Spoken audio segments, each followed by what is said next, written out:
மதுரை மீனாட்சி அம்மன் கோயிலில் வைகாசி வசந்தோற்சவம். ஆயிரக்கணக்கான பக்தர்கள் சுவாமி தரிசனம். மதுரை அருள்மிகு மீனாட்சி சுந்தரேஸ்வரர் திருக்கோவிலில் வைகாசி வசந்தோற்சவம் கோலாகலமாக துவங்கி நடைபெற்று வருகின்றது.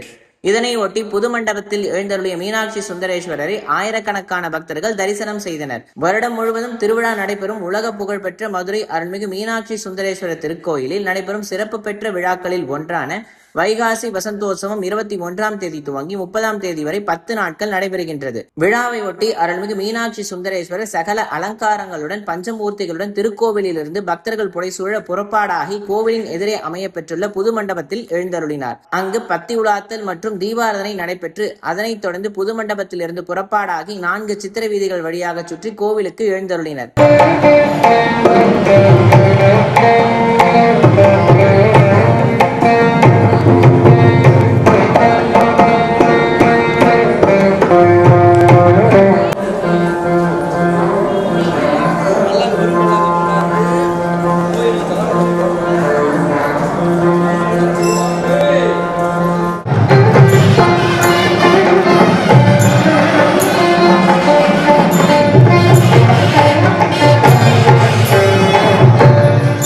விழாவில் பக்தர்கள் ஏராளமானோர் பங்கேற்று சுவாமி தரிசனம் செய்தனர். தொடர்ந்து 10 நாட்கள் நடைபெறும் இந்த திருவிழாவில் 10ஆம் திருநாள் அன்று சுவாமி காலையில் புது மண்டபத்திற்கு எழுந்தருளி பகலில் தங்கி வழக்கம் போல் மாலை வேளையில் அபிஷேகம் தீபாராதனை முடிந்து சித்திர வீதி வழியாக சுற்றி கோவிலுக்கு எழுந்தருள்வார். மேலும் வைகாசி வசந்தோற்சவம் துவங்கி நடைபெறும் இந்த 10 நாட்களில் வரும் ஜூன் 2ஆம் தேதி வரை திருக்கோவில் சார்பாகவோ உபயதாரர்கள் சார்பாகவோ தங்கரத உலாவோ திருக்கல்யாண உற்சவங்களோ போன்ற நிகழ்ச்சிகள் நடத்தப்படுவதில்லை என கோவில் நிர்வாகம் தெரிவித்துள்ளது. வைகாசி வசந்தோற்சவ விழாவினை முன்னிட்டு புது மண்டபத்தில் எழுந்தருளிய மீனாட்சி சுந்தரேஸ்வரரை மதுரையின் பல்வேறு பகுதிகளிலிருந்து வந்திருந்த ஆயிரக்கணக்கான பக்தர்கள் தரிசனம் செய்தனர்.